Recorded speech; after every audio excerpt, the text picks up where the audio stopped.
साथियों नमस्कार।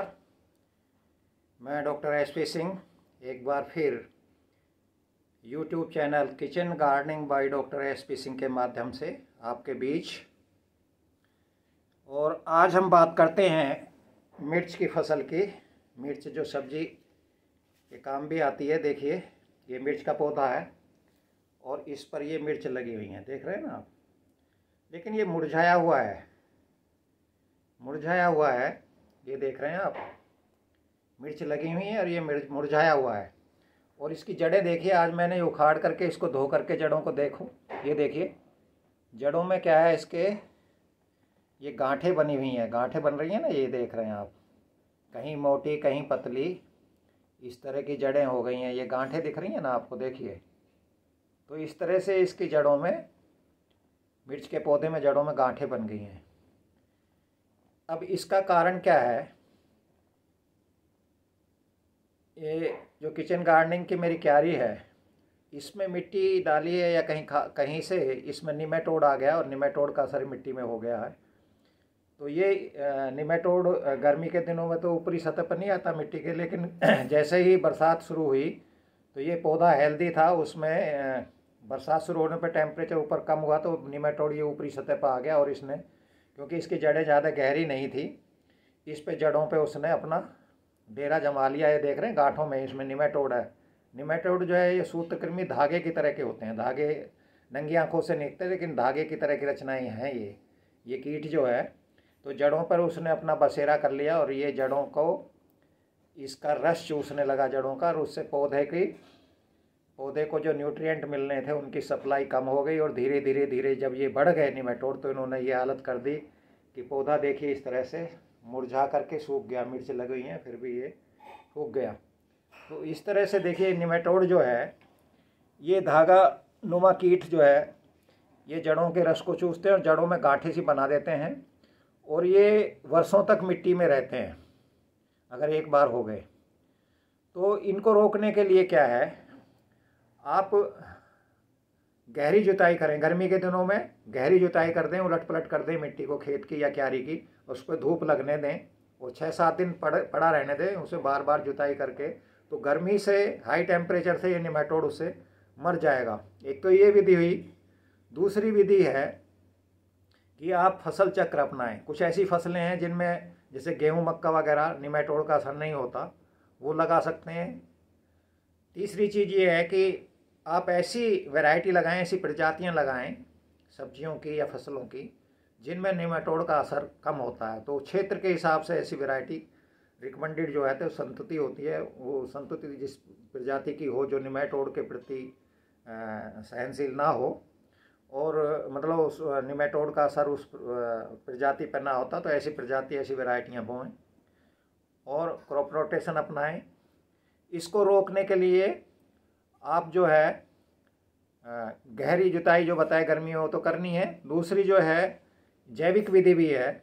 उसके अंदर क्या करना है आपको, जैविक विधि में 2 ग्राम ट्राइकोडर्मा हर्जेरियम या वर्टिसिलियम क्लेडोस्पोरियम, ये 2 किलो लेना है। दोनों में से किसी एक को 2 किलो ले लीजिए। ट्राइकोडर्मा हर्जेनियम या वर्टिसिलियम क्लेडोस्पोरियम, इनकी कोई से की 2 किलो मात्रा लेकर के 100 ग्राम सड़ी गली गोबर की खाद में आप अच्छी तरह से मिला करके प्रति एकड़ के हिसाब से आप मिट्टी में मिला दें खेत में। या अगर आपके जो बड़े पौधे लगाए हुए हैं, नींबू है, आम है या अमरूद है, इस तरह के बड़े पौधे लगाएं, तो जो 1-2 साल का पौधा है उसमें 1 किलो खली की खाद, नीम की खली या सरसों की खली, और 3 से 5 पौधे में 2-3 किलो नीम की खली या सरसों की खली, ये खली मिला करके, जिसमें थोड़ा बहुत तेल भी हो, ज़्यादा मतलब उसमें तेल निकालने के बाद उसमें तो रह जाता है, तो सरसों की खली या नीम की खली पौधे में उसमें चारों तरफ अच्छी तरह से मिला सकते हैं। और इसके लिए आप 10 कुंटल नीम की खली या सरसों की खली, जिसमें थोड़ा तेल भी हो, 10 कुंटल लेकर के उसको गोबर की खाद के साथ मिला करके आप खेत में डाल सकते हैं। सड़ी गली गोबर की खाद हो तो 10 कुंटल प्रति एकड़ के हिसाब से आप खेत में छिड़क दें, अच्छी तरह मिला दें। तो इससे क्या है, गोबर की खाद डालिए आपने और ये डालिए तो इससे पैदावार भी बढ़ती है। देखा गया 40% तक पैदावार बढ़ जाती है और निमेटोड का असर नहीं होता।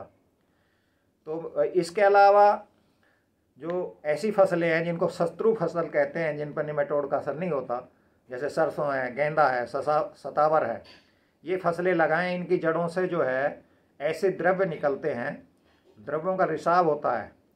सरसों, गेंदा और सतावर की फसल जो है, इनकी जड़ों से ऐसे द्रव्य का रिसाव होता है जो निमेटोड के लिए घातक होता है। तो ये लगा सकते हैं आप, इससे निमेटोड कंट्रोल होगा। और जब नर्सरी से पौधा लाएं तो सावधानी ये रहनी चाहिए कि उसमें निमेटोड का असर ना हो। और जो अपने कृषि यंत्र हैं वो भी एक खेत से दूसरे खेत में, अगर एक खेत में निमेटोड है और उस कृषि यंत्र से वहाँ काम करके दूसरी जगह सफाई के न करने के बाद वो दूसरे खेत में ले आए तो निमेटोड इस तरह से फैल जाते हैं। तो ये भी आपको ध्यान रखना है कि एक खेत से दूसरे खेत में निमेटोड ना फैलें। और इसके लिए अगर आपको रासायनिक पदार्थ का किसी का प्रयोग करना है तो कार्बोफ्यूरान 3% दानेदार ग्रेन्यूल होते हैं, 3G कार्बोफ्यूरान, उसकी 10 किलो प्रति एकड़ की मात्रा आप खेत की तैयारी जब होती है तब मिला सकते हैं। 10 किलो प्रति एकड़ कार्बोफ्यूरान 3%। लेकिन आप ध्यान रखिए, ये जो हम रासायनिक पदार्थ या कोई भी केमिकल अगर ज़मीन में मिलाते हैं तो हमारी फसल के अंदर उसका असर आता है, सेहत के लिए अच्छा नहीं है। तो अच्छा तो यही है कि आप जैविक विधि अपनाएं और या आप गर्मी के दिनों में जुताई करके, गहरी जुताई करके, उलट पुलट करके मिट्टी को हाई टेम्परेचर से निमेटोड को कंट्रोल करें मिट्टी। और गमले में अगर आपके निमेटोड अगर मिलता है, गमले में अगर ये मिर्च का पौधा लगा होता तो मुझे पता लग जाता कि उसकी मिट्टी में, गमले की मिट्टी में निमेटोड है। तो उस मिट्टी को गर्मी के दिनों में निकाल कर गमले से उसको अच्छी तरह सुखाना चाहिए धूप में पड़ी रहेगी तो मर जाएगा। या फिर गर्मी अगर खाली गमला है तो उसमें खुरपी से उसको उथल पुथल उसको खोद दीजिए और उसको गर्मी में रख दीजिए। जितना टेम्परेचर ज़्यादा होगा गर्मी से और सूखी मिट्टी में वो निमेटोड ख़त्म हो जाएंगे। तो ये मैंने कुछ जानकारी दी आपको, आशा है आपको अच्छी लगी हो, आपके काम की बात होगी। अगर आपको वीडियो पसंद आता है लाइक करिए, कमेंट भी दीजिए।